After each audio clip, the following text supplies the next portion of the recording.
భారతదేశ చరిత్రలో ముఖ్యంగా తెలుగు రాష్ట్రాలలో దళిత ఉద్యమాలు ఊపందుకునేందుకు కారణమైన ఒక భయంకరమైన మారణకాండ, అదే కారంచేడు ఘటన. అసలు ఈ దారుణం వెనుకున్న అసలు కారణం ఏమిటి? ఆ రోజు ఏం జరిగింది? కాలం మారుతున్న కొందరిలో కుల అహంభావం మాత్రం మారలేదనడానికి నిదర్శనమే ఈ ఉదంతం.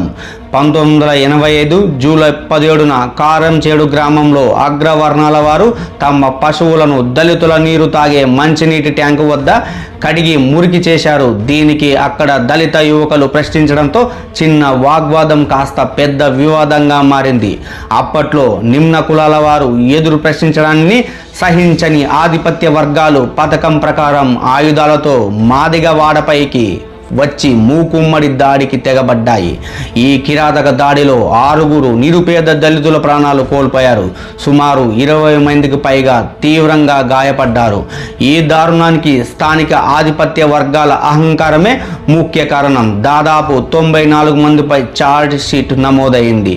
రాయినీడు ప్రసాద్ సహా పలువురు ప్రధాన నిందితులుగా నిలిచారు. ఈ కేసు సుదీర్ఘ కాలం పాటు న్యాయస్థానాలలో నడిచింది.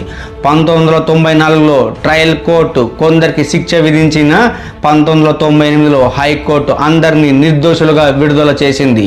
చివరకు బాధితులను సుప్రీంకోర్టును ఆశ్రయించగా 2008లో సుప్రీంకోర్టు 29 మందిని దోషులుగా తేల్చింది. నాటి ఈ భీకర ఘటన తెలుగునాట దళిత హక్కుల చైతన్యానికి ఒక పెద్ద మలుపుగా నిలిచింది.